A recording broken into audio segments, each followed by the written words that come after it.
Donc, comme vous le savez tous, cet appel est un appel, ce rassemblement a été initié par des citoyens en solidarité avec l'initiative de Tizi Ouzou pour la liberté de conscience et la liberté de croyance.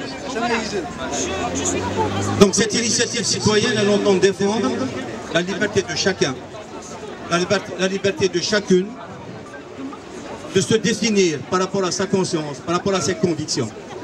C'est un rassemblement qui condamne l'anathème, qui condamne la stigmatisation, qui doit être un premier jalon dans la levée d'un large front, d'un très large front, moderniste et républicain.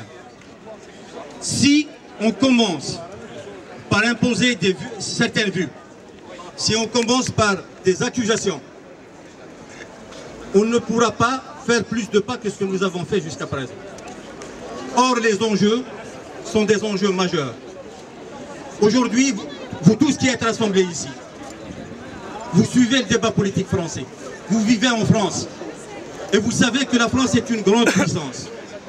Elle a une économie forte. Elle a une intelligentsia forte. Elle a un État qui est assis. Et pourtant, chaque jour, à chaque moment, vous entendez dans le débat politique français parler de la nécessité de se rassembler avec d'autres pays, de la nécessité de tisser des alliances, de la nécessité de construire une Europe. Pourquoi? Parce que nous sommes dans un siècle où les ensembles qui peuvent vivre, les ensembles qui peuvent compter, sont des ensembles régionaux intégrés sur tous les plans. Donc nous aussi, notre tâche est de cet ordre-là. C'est pour ça qu'à côté du drapeau de mon pays qui est l'Algérie, pour laquelle beaucoup de gens sont tombés, pour laquelle des gens ont sacrifié leur vie, pour qu'elle soit démocratique, sociale et sociale. À côté, j'ai un autre drapeau qui est le symbole de l'union du nord de l'Afrique. Ce drapeau, il continue le combat et l'espérance de l'étoile nord-africaine, parce que nous avons d'abord commencé par ce combat-là. C'était quelques syndicalistes, c'était quelques travailleurs quasiment illettrés qui ont fait naître ce rêve. Ce rêve qu'à un certain moment quelqu'un a symbolisé comme ça, Mohamed Arabi Saoud, il l'a symbolisé comme ça, comme un symbole de ce que notre ami Massine Farkil appelle Temazra. Si nous ne sommes pas capables de lever une force qui va transformer les rapports de force, qui va provoquer cette intégration régionale, qui va nous permettre d'exister, qui va nous permettre de développer nos cultures, nos langues et notre patrimoine, eh bien nous n'avons rien compris. Ce n'est pas dans le retour à des territoires que la solution se trouve. Les territoires pourront s'exprimer si nous existons dans le monde du XXIe siècle. Sinon on retourne à la préhistoire. Je ne pense pas que quelqu'un ici veuille retourner à la préhistoire. Nous devons être des citoyens et des nations du XXIe siècle.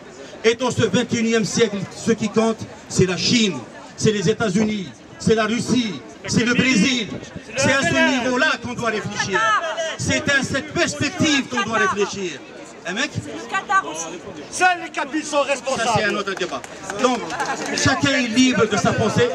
Chacun est libre de sa pensée. D'accord. Parmi les Kabyles, tu ne peux pas exclure les dirigeants du fils.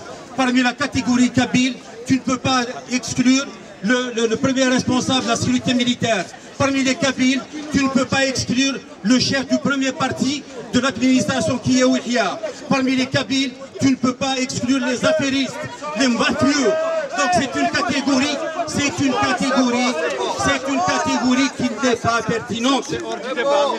Alors,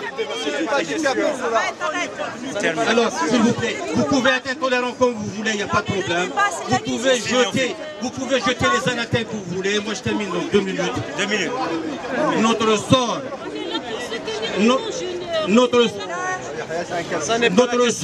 le sort de la liberté de conscience, le sort de nos cultures et de nos langues ne peut être durable, ne peut être assumé que dans le cadre nord-africain, un cadre nord-africain, démocratique, social, laïque.